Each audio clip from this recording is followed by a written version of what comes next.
I got a text from my good friend Bully Ray, Bubba Ray Dudley from his WWE days.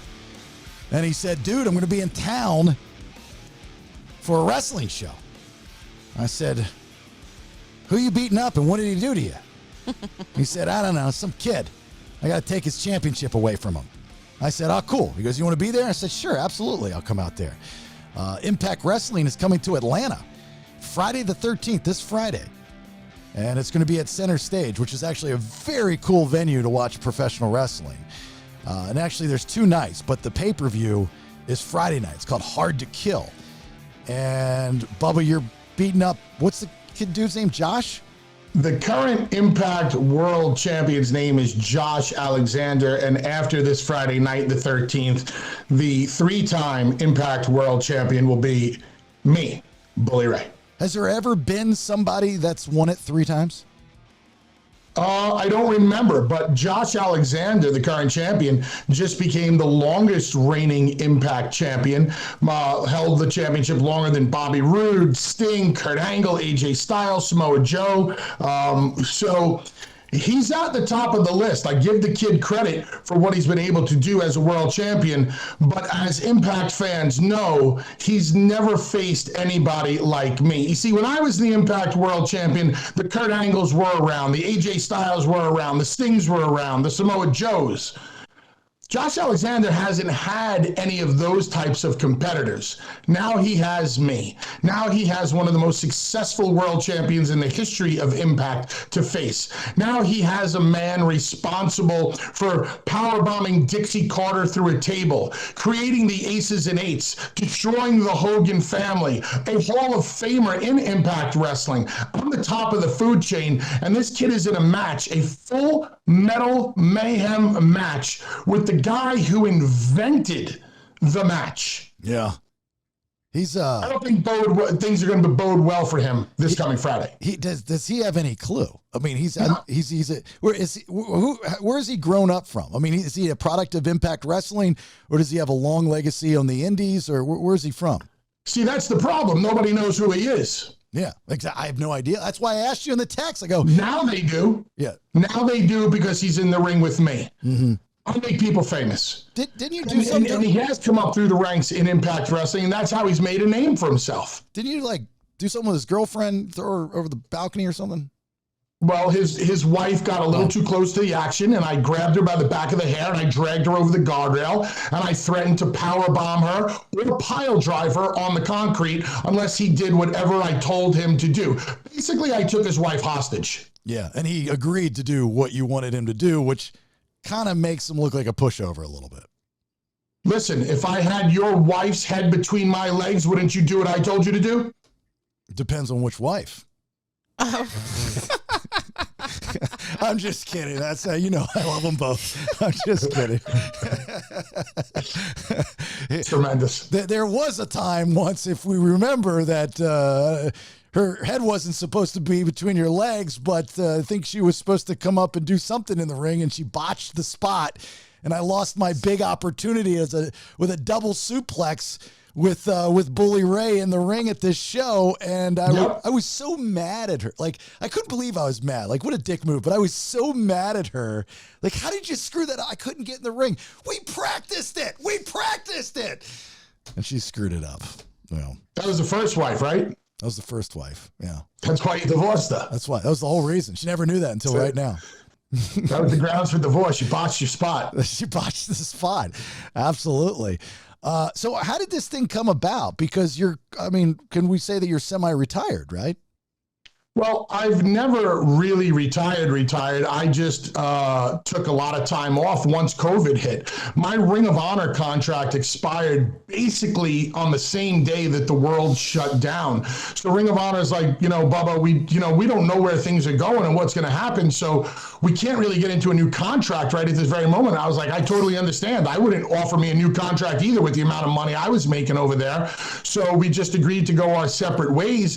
And, COVID, stuck around as long as it did. I didn't feel like wrestling in empty arenas like some of these companies were doing. Busted Open was going really well for me. So, I didn't have to do anything. As the years went on, I did a couple of indie, shows here and there. Just got done selling out the ECW arena against Matt Cardona.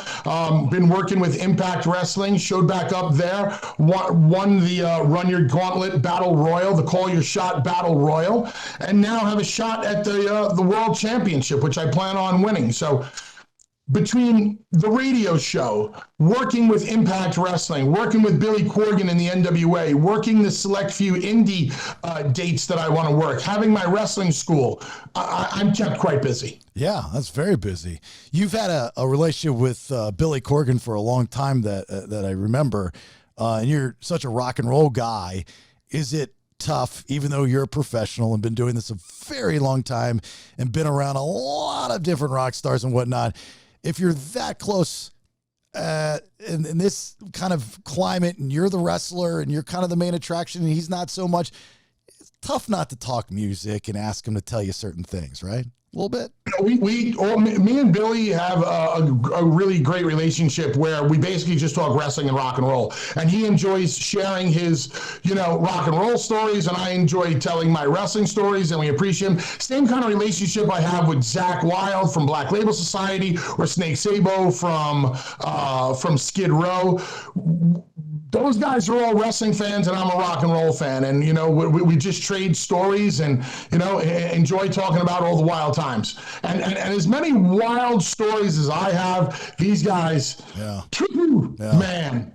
Sometimes they trump them tenfold. That new lead singer of Skid Row is good. He's getting good. a job done. The new album is the gang is all here. Yeah. That new album for Skid Row is doing really well. They're getting on festivals and tours that they haven't been on in 10 years. So I'm really happy and excited for Skid Row, the new singer, and my boy Snake. Continued success to them. Yeah, he was good. I don't think we had him on this podcast yet. I should reach out to him. He was good. His stories were phenomenal.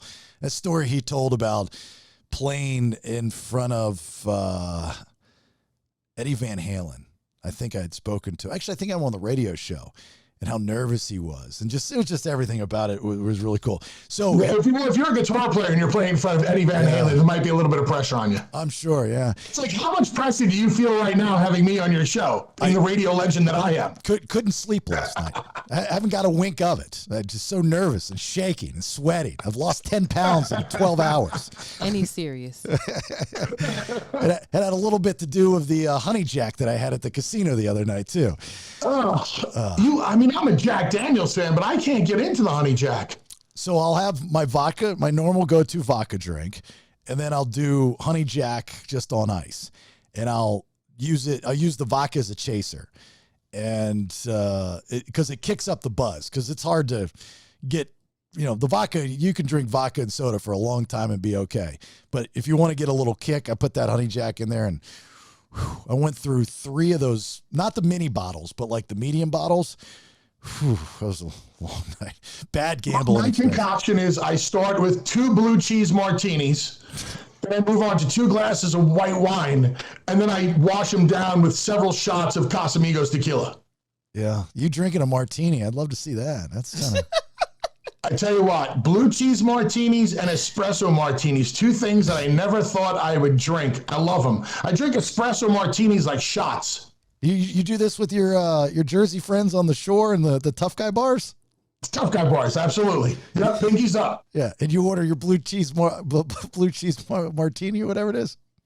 Listen, I never thought I would enjoy a blue cheese martini, and I was in a restaurant named Mastro's in Beverly Hills. This is probably like 5 years ago, and I'm hanging out with my friend Steve and his wife Kiki, and Kiki's drinking a blue cheese martini. And I look at her, I'm like, that just sounds awful. She's like, yeah, try it. I took a sip, and I was hooked. And then I started drinking like 7 or 8 of them a night. But what you don't realize is they have so much sodium that you gain like 17 pounds overnight. And I can't be having that. Now that I'm a body guy, I can't be gaining 17 pounds overnight. You're wondering why your ring's not coming off ever? I could actually feel my watch and my shoes get tight as the night went on. Well, you've gotten all ripped up. Look at you. Dropped probably, 60 pounds. And, I'm assuming you, like the rest of us, are enjoying our testosterone maintenance, because I'm a big fan. And I was talking to the DDP about this at his Christmas party. And he said to me, he goes, there's not one person over 40 that I know that's not doing testosterone maintenance. And I'm a big proponent. I've been doing it for over 2 years. So I'm a fan. Every man, in my opinion, every male over the age of 40 should be able to legally, prescribed under a doctor's orders, take testosterone and growth hormone. Yeah, well, DECA is legal now from the FDA's legalized DECA. And I agree with the, you look. Really? Yep. Because back in the day, it was, Winnie, D-ball, DECA, right? Those are the three kind of easily obtainable juice, roids. But now under FDA's approved DECA. So that's part of my testosterone maintenance. But under doctor's orders, there's a guy that I just sent to the place that I go to here in town called Newbert Tea, and he'd been taking it off the black market. And that's a big industry. The testosterone maintenance, HCG, semaglutide, all that stuff on the black market.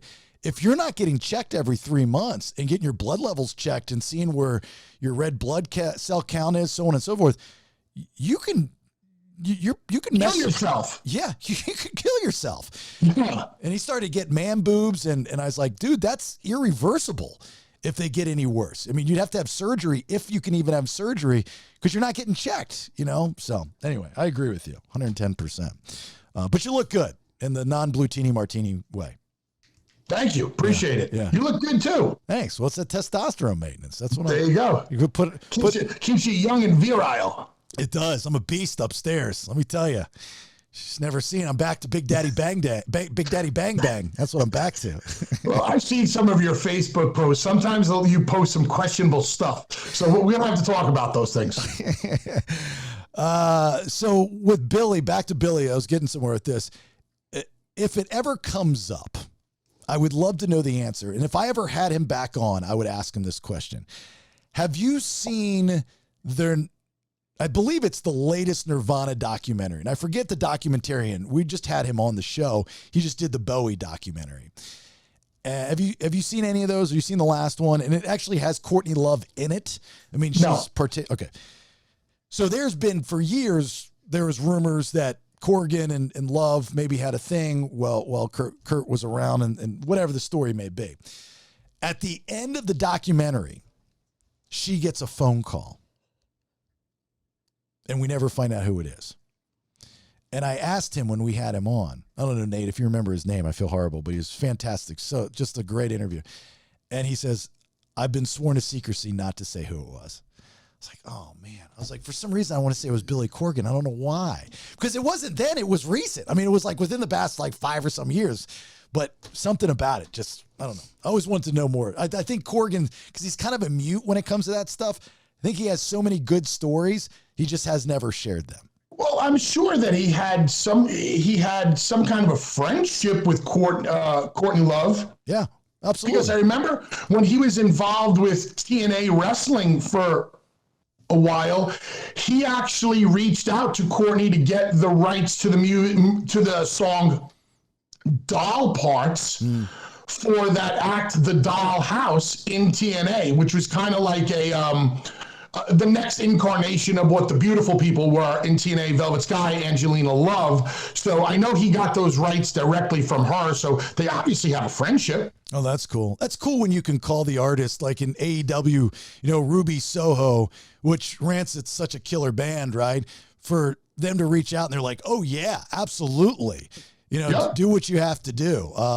The guys in Alter Bridge have a relationship with Edge and whatever he wants. Motorhead, obviously, with Triple H and stuff like that. That's cool to have that relationship.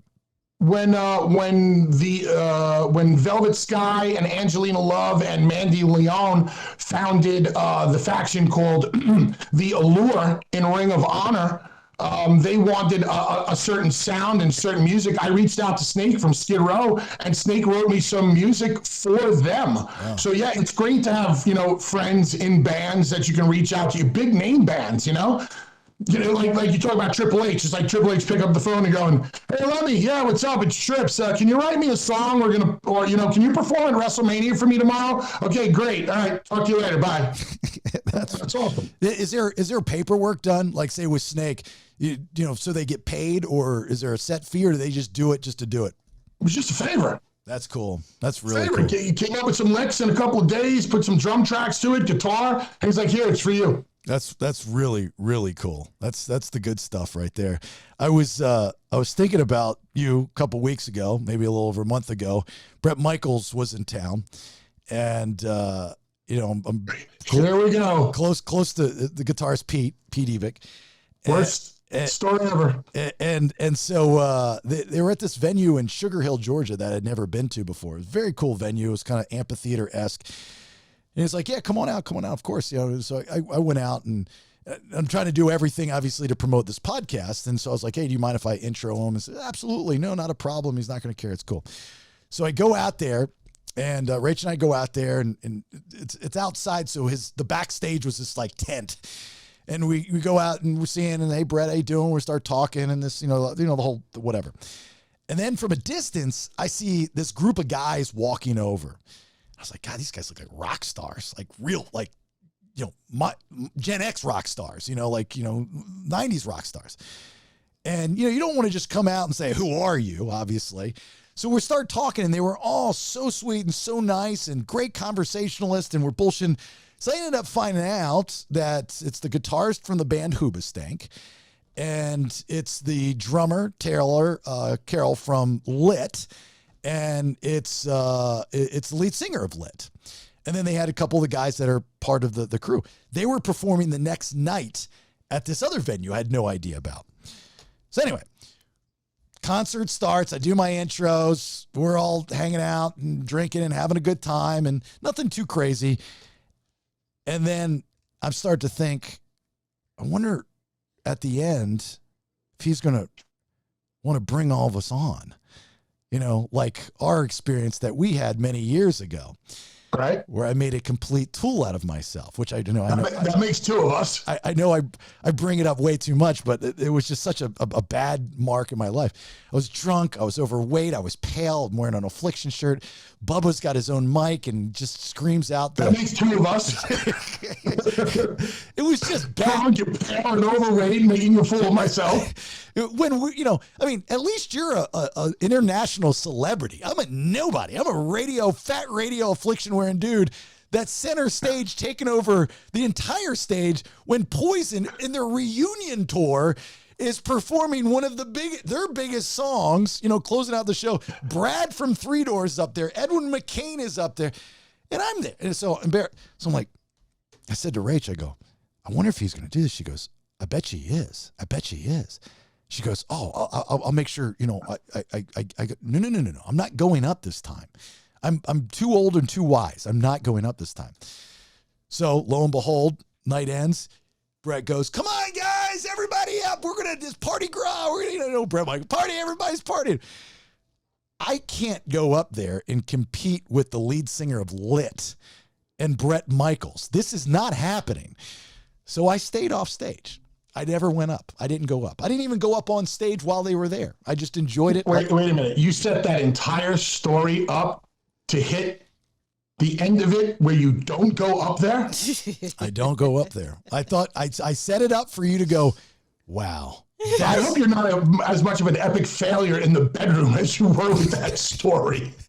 If I went up, you were expecting me to go up there. I gave you the unexpected. A couple of months ago, I was in Daytona for a big rock fest, and I'm standing on the side of the stage for Black Label, and Zach asked me if I want to come out and kick some beach balls into the crowd during Fired Up, their last song. I was like, absolutely. I ran out there like a little kid, got a big pop. I'm throwing beach balls in the crowd, kicking them, putting the field goal sign up. I was having the time of my life. If a rock and roll band asked me to go out there and listen, I always wanted to be a rock star. I'm a frustrated rock star, so I became a pro wrestler. If I get the chance to go out there, Black Label Society, Skid Row, Poison like we did, I will run out there and do my best to steal the show. I went and saw the guys the next night and kind of became friendly with, at least with the guys in Lit. And I forgot how great of a band that band is.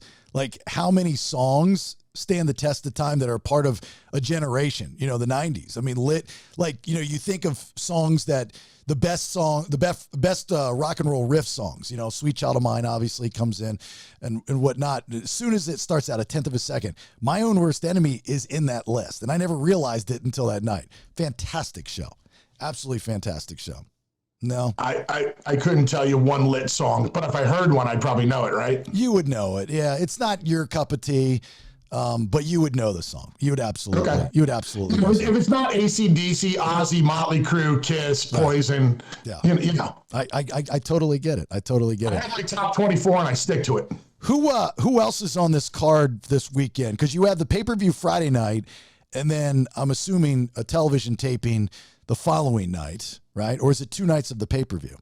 No, the pay-per-view is on Friday night, the 13th, and you cannot get into Center Stage because Center Stage is sold out. Why is it sold out? Because I am in the main event, and people will be witnessing me take my world championship back. So we also have Mickie James versus Jordynne Grace. Jordynne Grace is the current Impact Women's World Champion. She's putting her championship up against Mickie James' career. If Mickie loses, she's going to retire. The Motor City Machine Guns versus Heath Slater and Rhino versus the major players, Matt Cardona and Brian Myers versus Ace Austin and Chris Bay for the tag championships. If you've never seen an Impact pay-per-view before, this is the one you want to check out. Download the Fight TV app. Do whatever you got to do to watch the pay-per-view. I'm sure you're going to like it. It's going to be one of those shows that is going to satisfy the current Impact fan, but also get new eyes on the product. Is it night and day as far as the organization than when it was TNA and, you know, you would do the tapings at Universal Studio and I'd come out all the time? And is it night and day as far as how the company runs? I think if we sat down and we went point by point on paper, we could point out some of the things that are better or maybe not so better. I genuinely like what the company has been able to evolve into. They have a concise vision. They have good leadership. The locker room and the talent is very hungry. The company was bigger back in the day. There's no doubt about that. But I think if Impact, Access TV is a great partner. Lots of people get to see Impact Wrestling on Access TV, but not nearly as many people who would have something like a USA Network or a TNT network, because it's not on basic cable. So if Impact could find a station that was available on more basic cable stations, I think they'd be in a better position because it's one of the best products out there that not enough people are getting their eyes on. It's on something like, so I cut It's also on YouTube. I have YouTube TV, and there's a whole channel that just plays nothing but Impact matches. Yes. Yeah, more and more people are going that route anyway than basic cable or, you know. There's still something about the experience about sitting in front of your TV on a given night, like on a Monday night watching Raw, on a Tuesday night watching NXT, on a Wednesday night watching Dynamite, on a Friday night watching SmackDown. And you can get these on USA, you can get this on Fox, you can get this on, you know, whatever it is, TBS or TNT. Access isn't in as many homes. Well, that's a little bit more. That's not what I'm saying. I'm saying I have YouTube TV. Like I watch it like regular television, and they just have, you know, I'll flip back and forth between Raw and Monday Night Football or whatever. You know, I think there's more. I mean, you know, the NFL's gone to Amazon for Thursday night. Amazon, I think, has like over 400 million subscribers versus the dwindling amount of people that are still keeping their cable and satellite, which is well over 100 million, you know? So that's the evolution of the game. And these companies like Impact that put the NWA with the Fight TV stuff. You know, at one time you looked down on it. Oh, you couldn't get a TV deal. So now you're on the internet. Yeah. I think you got a bigger audience, to be honest with you. Well, whatever gets more eyes on the product, and like I said, this Friday night is a good place to start for Impact Wrestling. I keep hearing you say that you're going to take a title back on Friday. Is this like you just having confidence, or this is pre-planned that you're going to have this title? No, I'm just a bad motherfucker who knows what he's doing in the ring. Oh, okay. Because I heard Jason say something earlier about practice. I'm like, why does he keep saying like you're going to have the title? No, I plan on winning back the championship. I've won the championship on 2 separate occasions. I've been gone from the company from quite some time, and now I've come back to reclaim what is mine. Okay. Now the question would be: you want to take it to the show? You want to come? You want to go? Have you ever been to a professional wrestling match? No. You want to go? I'll go. Friday night? I'm free. All right, let's go. Oh, all right. What are you doing afterwards? We're going out with you. We're the championship after I'm done winning it. We're gonna do something in Atlanta. I don't know what we're gonna do. But we're gonna do something. Somebody the underground, honey. All right, we'll plan on it. Get your sexy outfit on. You see the sweater that she has now? Her breasts are trying to escape. No, they're her not. body that's just ripped. Wow, It's are like, you even allowed to say things like this anymore? it's like her sweater is Hulkamania running wild. And like her right breast is pissed off at her left breast and just ripping it apart. It's fashion. Wow. She used to have a I lot. gotta lay down on stuff like this. She used to have a lot larger breast, and then she went and had breast reduction surgery. You haven't even properly introduced me to this lovely young lady. I'm Nikki D. This is Nikki D. She's amazing. She's so talented. She's extreme. She's awesome. Nikki D? Yeah, Yes. Nikki D. Yeah. Okay, Nikki D. Cool. And you know Nate. He's in Mexico. Oh, yeah, Nate, I know. You know Nate. Anyway, back to her breasts. So they used to be huge, like buoys. And she comes to me and she says, I'm going to have surgery. And I tell her, I'm like, look, it's not, I say this as a friend. we're not sexually attracted to each other. You are sexually attracted to me. But it's Damn right he is. I can tell already, Nikki. Yes. the only reason is because you're black. And you know that. Fetish. So He's like, time out, flag on the play. So I say to her, I'm like, you're beautiful the way you are. You don't need surgery, this and this and that. And this is right after I found out she wears wigs. Like, I thought that was her natural hair forever. And she's got like natural, African-American hair, which I think is beautiful. And one day she came into the studio and she looked like Whoopi Goldberg at the end of Sister Act. I did not look like Whoopi Goldberg ever. Like the big throw out of the habit thing, when she's sitting up there dancing. It was beautiful, absolutely gorgeous. I never looked like that. You don't have to wear this stuff. You're beautiful, as natural as you are. And so she gets the boobs done, and the guy, botches them, right? He did botch them. And so now she's But you don't pissed have off. to tell everybody this story. Like, you didn't have to tell him this story. Oh, so I don't even know. He didn't want to hear it. Sorry, my bad. Okay, just scratch that. We're playing a game. Who can say the most offensive shit in 5 minutes? Yeah, I'm losing, thank God. Because I don't want to win this game. I'm not. I never offend you. I'm offended. No, you're not. God, please, you're not offended. All the things you say to me. I'll start writing them down and take it to the HR department for this podcast network. Okay, so before I asked you, I said you're semi-retired, and you said no. I mean, you're still you've never retired. You've never had your last match, but you are a WWE Hall of Famer. You are a TNA Impact Wrestling Hall of Famer. You've won well over 20 tag team championships all over the world in different organizations. You host the largest and biggest radio show on SiriusXM, Busted Open on Fight Nation. Time to slow down, maybe, eventually. But what would be your last match? Who would it be with, and where would you have it? No idea. Don't even think about it. If you had to think about it. No. Why? Well, because I'm asking you, and I want to know. There's one day my last match will happen, and when that time comes, I'll know. I might not even plan my last match. Who knows? Maybe one day I'm just going to have a match and decide, you know what, that was it for me. That was my last match. I don't do this kind of planning when it comes to wrestling. How many times has Terry Funk retired? Yeah, a bunch. How many times has Kiss retired?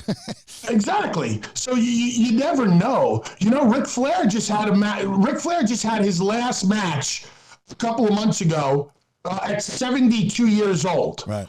And now he just recently did an interview where he says he wants to have another match. Yeah. Well, he had his last match, and then I think next night in Mexico or Dominican Republic or something, he had another last match. He didn't have a match. He was involved with something, but it wasn't an actual, promoted match. So I don't know. Am I going to wrestle when I'm 70? Man, I hope I'm around tomorrow. Right. So I just enjoy doing Busted Open on Sirius XM.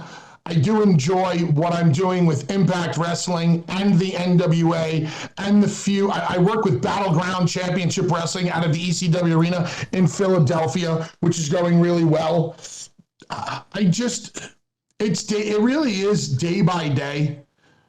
And as long as I'm having fun and making a buck doing it, I'm good. And that's been my answer forever. I got to be having fun. I got to be able to tell the stories that I want to tell with the right people. And I got to be getting paid for it. Okay. At the end of the day, it's a business. With that being said, is there a story that you would like to tell that you've not yet told in your career, and who is it with? There is a story that I could tell in AEW wrestling that would be the biggest story that company has ever had and would put a significant amount of more eyes on their product. Whether or not that company ever had the balls to do it with me would be up to them. Does Tony Khan know of this story? Absolutely not. So when is the right time to pitch it to him? If he would ever like to talk about it, sure, I'd talk to him about it. It's not even so much of a story, though. What is it? It mirrors real life. Mirrors real life. Really not a story. It's not like one of these made-up pro wrestling stories. Can you say who it involves, other than you, of course? Nope. No. Ex-WWE I don't guys. give away my $1 million ideas for free, no matter how good of a friend you are of mine. Just a little taste. Just give me a little bump, man. Just give me a free taste. And it's just because there's the right hero over there in AEW for the story. Not that I couldn't find the right heroes in other companies, but there is a hero there, or there are heroes there for this story. And it would be the greatest story of good and evil ever told in pro wrestling. Wow, that's big. And AEW would be the target. That's where the puzzle pieces would fit best. Yeah. I'm not saying I want to go work at AEW. I'm not saying I'm not happy where I am with Impact Wrestling or the NWA. But as a wrestler, you always look. One of the questions I ask anybody that comes on Busted Open is, no matter where you're wrestling now, where does your character fit best, and who would it be against? And you have to always know the scope of pro wrestling. Go, okay, even though I wrestle in this company, there is a character in another company that would be a great competitor, counter worker to my character, where we could put asses in seats and generate the most money with. That's kind of interesting that you say that, because it's so true of, and it kind of mirrors, like, let's say a professional football player. They could be the greatest wide receiver, greatest quarterback, but if they've got a crappy coach and a bad team, they can never be great. How great would Barry Sanders have been if he had the offensive line of the Cowboys from 93 and 94? Right. Same thing. Calvin Johnson, those type. Look at what Matthew Stafford goes from Detroit to Los Angeles and wins a Super Bowl, that kind of thing. So you're saying that same thing applies for professional wrestling. You might not get over in said company, said promotion, because your character, your story just doesn't fit, but yet you go. Stunning Steve Austin wasn't a thing in WCW. Stone Cold Steve Austin was one of the biggest things the WWF, WWE's ever seen. It's just right place, right time, right eyes. And when you think about it, he was told not to talk. In WWF? When Steve Austin got to the WWF, Vince McMahon said, this guy is to never talk. That's why they had him with the $1 Million Man, Ted DiBiase. Now, think about that now. Steve Austin shouldn't be talking. That's A crazy. guy that goes on the Mount Rushmore of our pro wrestling business, or many say goes on the Mount Rushmore of our pro wrestling business, the guy who I use as my barometer for everything in pro wrestling. If you want to know how over you are, listen to the pop that Steve gets when the glass shatters, then tell me how over you are. Because if your pop doesn't sound somewhat like that pop, you're not nearly as over as you thought you were or think you are. What do you do? I'm sure your response to this, I'll beat you to the punch. I don't know. I've never had it happen. But what do you do if you go out there and you just get crickets? How do you recover? You have to go out there and try something new. I have so many young wrestlers or wrestlers in general ask me, Bubba, can you give me some advice? And I say, absolutely. I got 2 words for you. And it's not suck it. It's get over. Yeah. There's my advice to everybody. Get over. And then the next question they ask me is like, well, how do you do that? And I tell them, I don't know. Yeah, that's What what. worked for me isn't going to work for you. You know what got me over? Stuttering and dancing. Yeah. I was 402 pounds. I wore tie-dye and horn-rimmed glasses with white tape on them, and I could dance and stutter. I don't know how that's going to work for everybody else, but it worked for me. What's that, Nikki? Yeah, so that's one of the questions I was going to ask him. Like, a lot of athletes have a cap to how long they can do something, and I see you've done this for 32 years, and that was going to be my question: is how have you maintained a career this long? Because I'm 300 pounds of twisted steel and sex appeal, honey. You're going to see that Friday night. You wear that sweater. No, longevity can come in different ways. Some people never have to reinvent themselves. Look at AC/DC.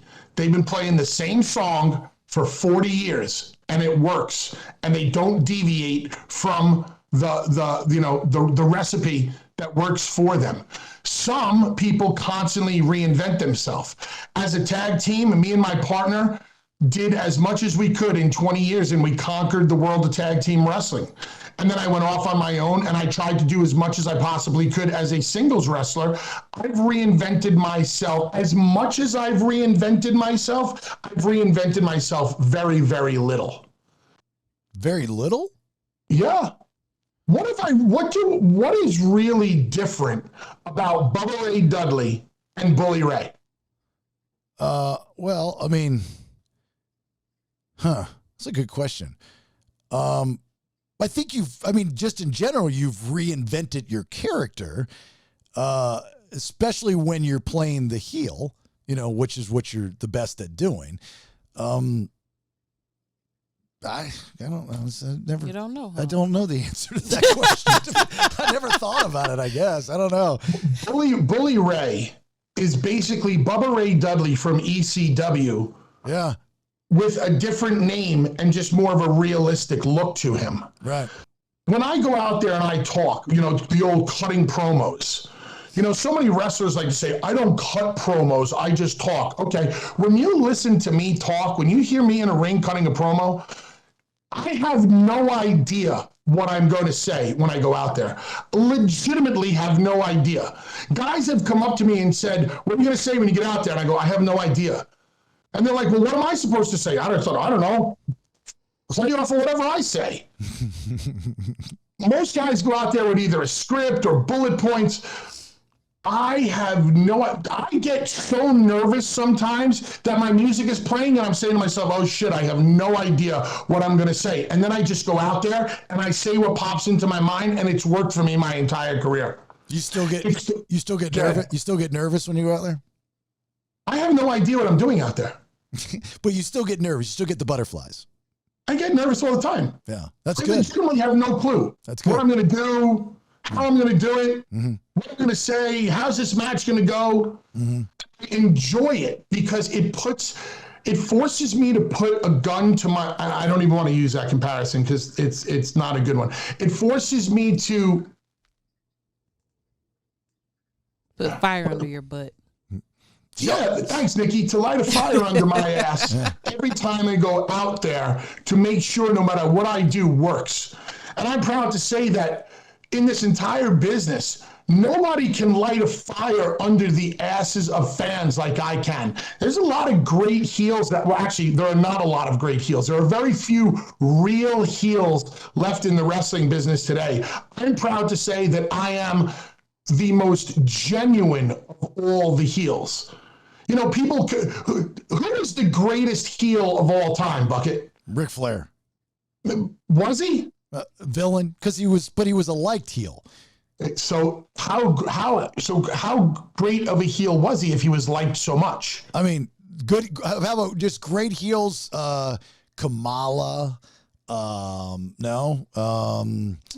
Roddy Piper. Right? But he was also loved. You see, there were very few career heels, like the original Sheik or Freddie Blassie. Yeah.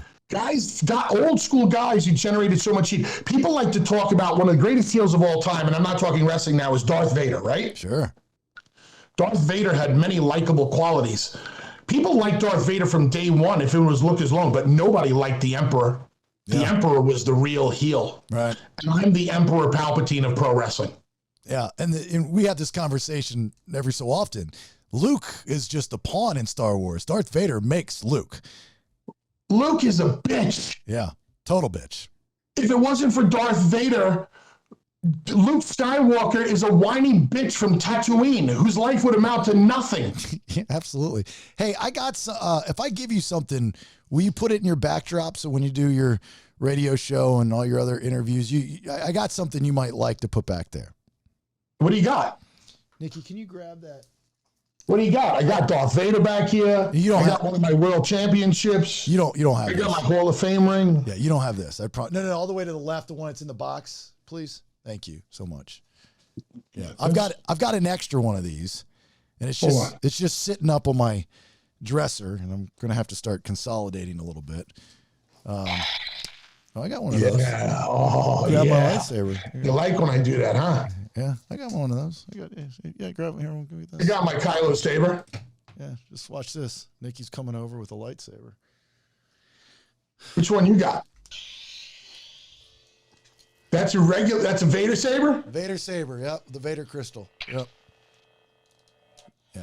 All right, Got that one. How about I got this? my Luke one. I also have, what is that? Yeah. It is a special edition George Lucas in Stormtrooper disguise action figure for the 50th anniversary of the action figures from Kenner. That's cool. I like that. Yeah.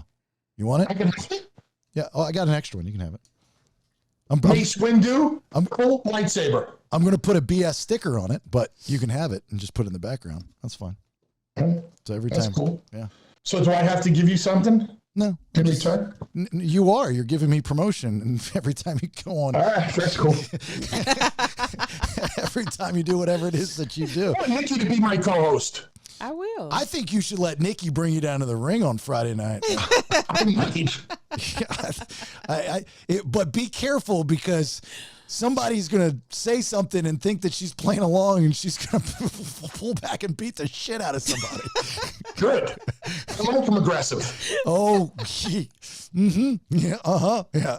And when she decks herself out, she's a thing, man. I tell you, she got all black leather outfits and spikes and all kinds of shit. Nikki, you gonna take me out on Friday night? Sure, we can go Where out. we going? I'll find someplace fun. Is the Gold Club still open? The who? The Gold Club. No, I don't think Oh, that's I open don't know. anymore. I don't know, but I don't think it about is. We'll find All out. right. What kind of? Where do you want to go afterwards? That's what he's asking.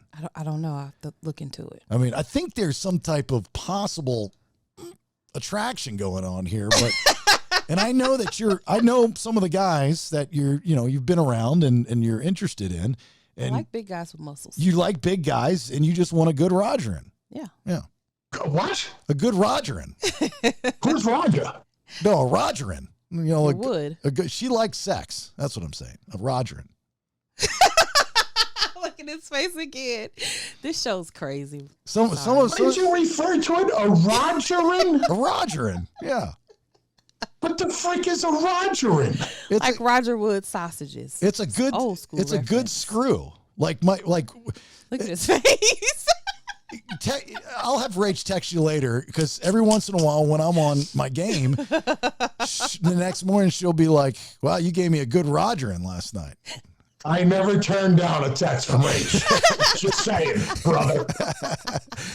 But anyways, Every once in a while, I catch myself staring at your wife. that's fine. So do I. She's very attractive. So Nikki Rach is hot. has some friends like TT. That his penis stretched from 2 states. I think that's how big it What was. kind of show has this turned into? Just I thought you did good, wholesome content. yeah, it's just shooting from the hip. I mean, that's all we do. It's just real life stuff happening right now. That's all. But Rogerin. what I'm saying Like is, margarine. no, not margarine. Margarine's what you do when you're Rogering. If you want to go that side of things, I mean, that gets weird. We're not that type of show. You keep that on your busted open stuff, okay? But Nikki is good for this. I think you're going to really enjoy this. Don't sound like you're prostituting me out, because now you sound No, like, I'm not- I'm not- Nikki can do this. No, I'm talking about the Paying for wrestling stuff. nothing. Oh, The okay. wrestling stuff. Oh, okay. The wrestling stuff. Be clear. And he's like you said, he doesn't pay. Just that one time, but he was young. I was young. I needed the money. Young, he needed the money.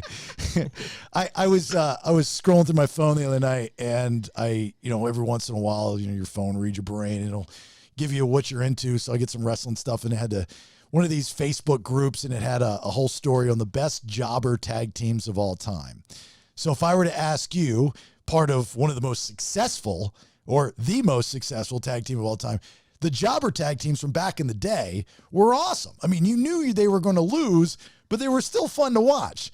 But I don't remember jobber tag teams. The Mulkey Brothers, Oh, okay. Yeah, like the Mulkeys. Right. Okay. Brooklyn Brawler, and Iron Mike Sharp.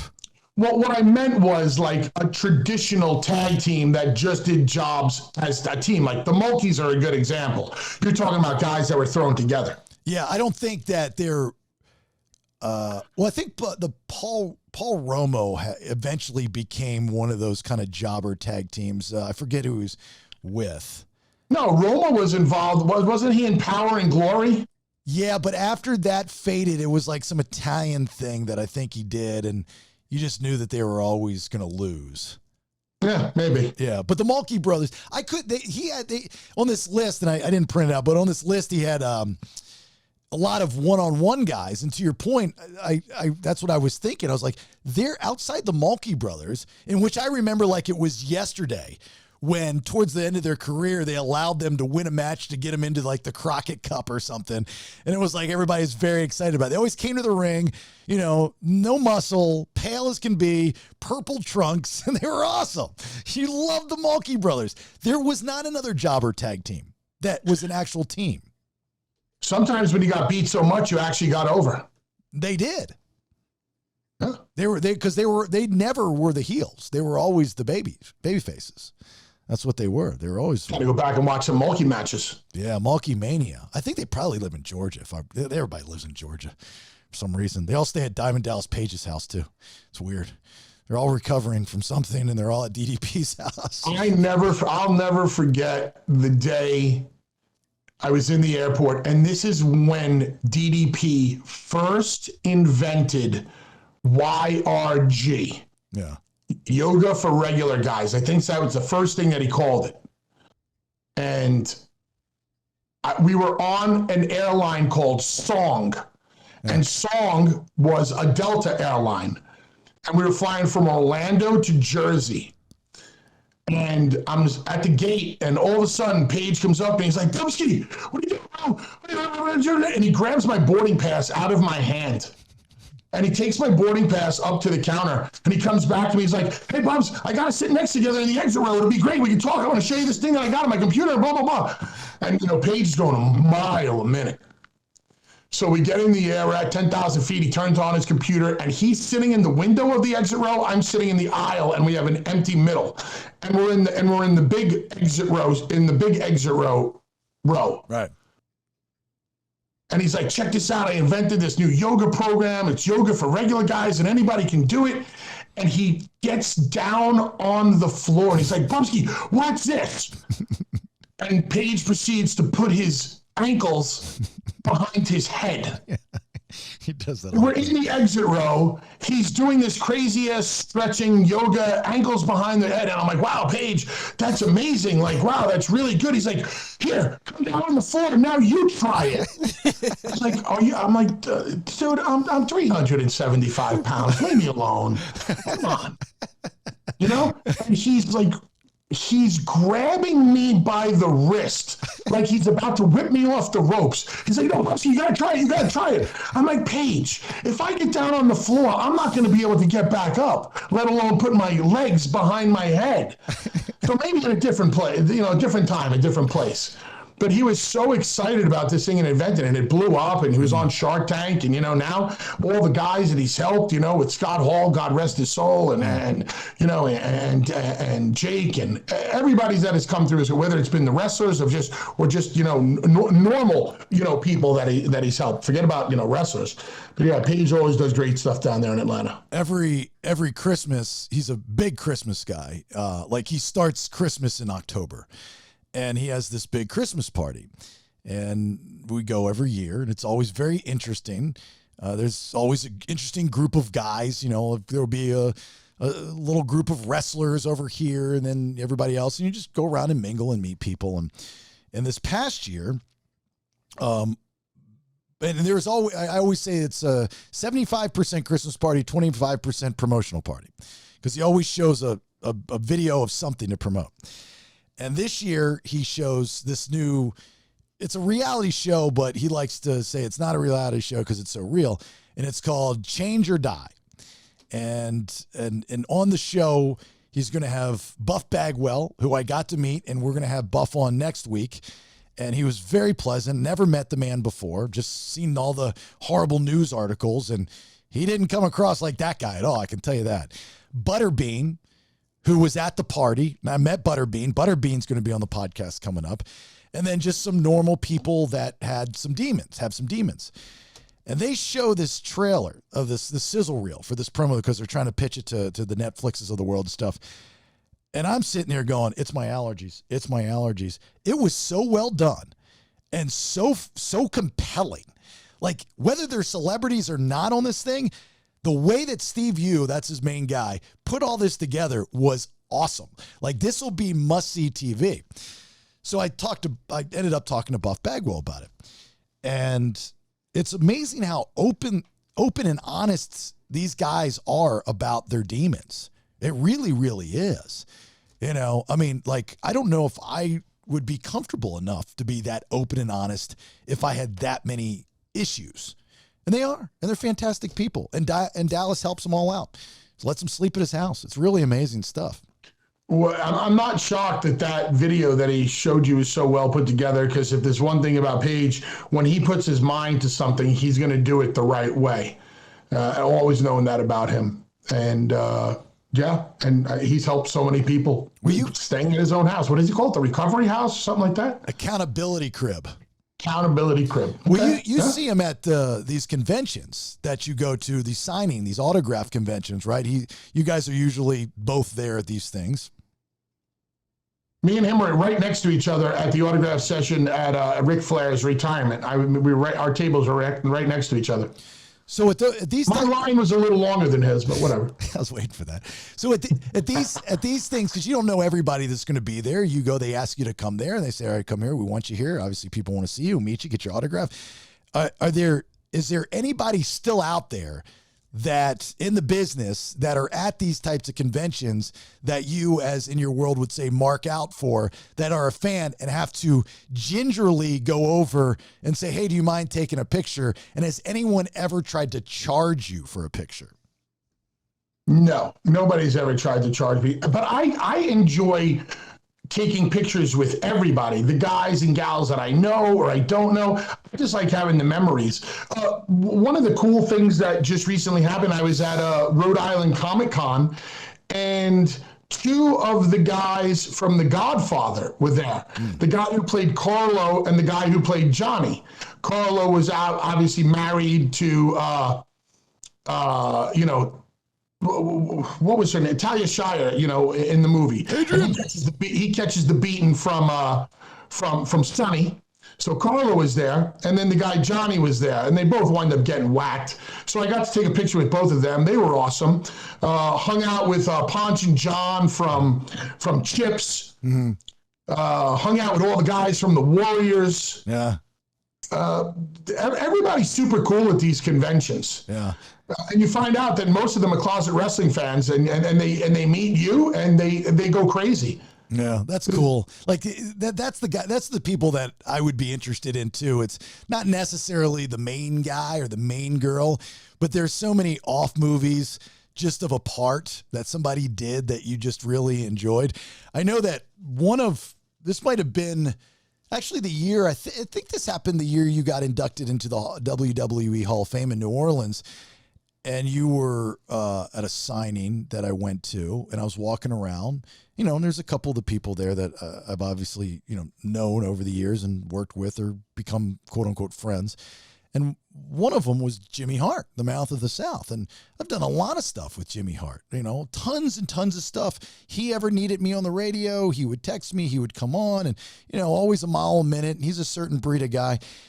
And I was with Caleb. That was his birthday present to take him there to see you and everything. And I remember sitting there talking to Jimmy. Hey, baby. I was like, hey, let's get a quick picture before I go. He's like, hey, baby, I got to charge you, man. All right. I was like, what?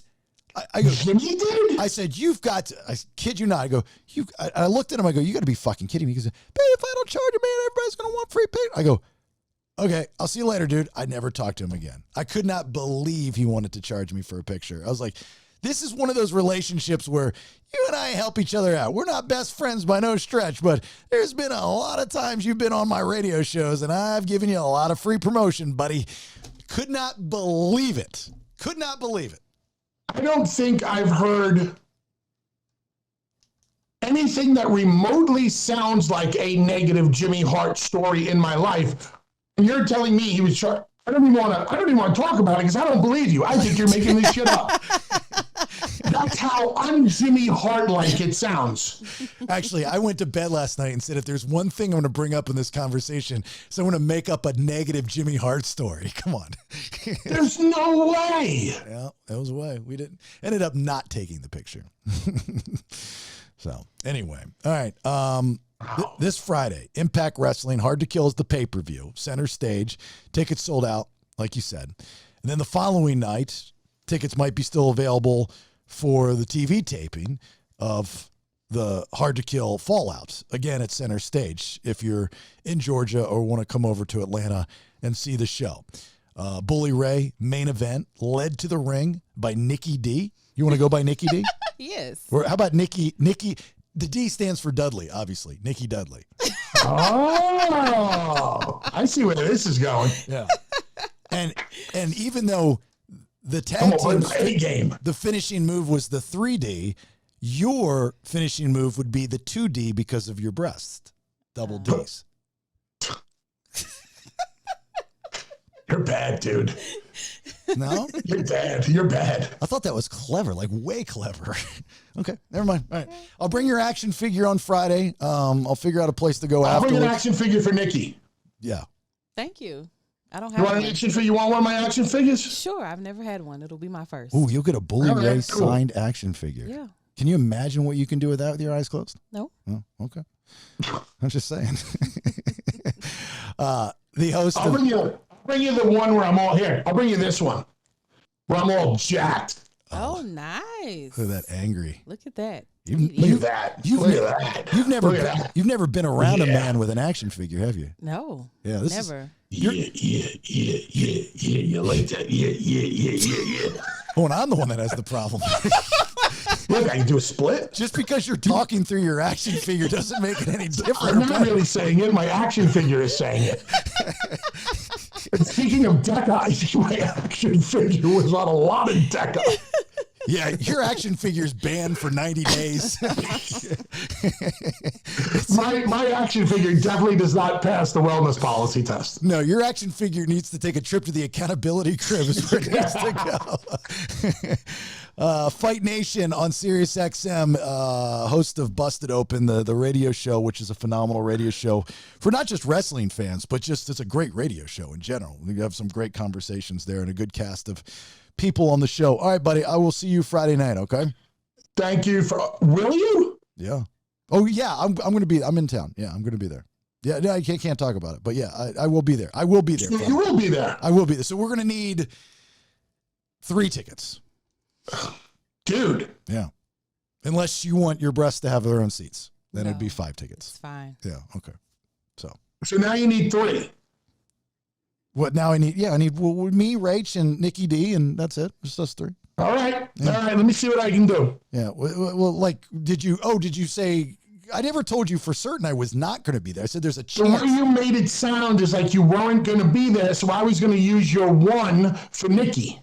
Oh. Well. So you might not have a seat now. That's fine. Is there something I can do, like help put the ring together or sell popcorn, maybe? All right, 3 tickets. Yeah, I'm a master of all. I'm a jack of all trades, as they say. I mean, I can do some stuff. I can sell soda pops. I can maybe walk around with one of those things with all the glow.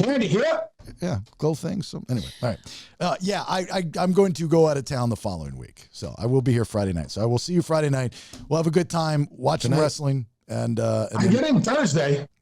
Oh well, let's do something Thursday then.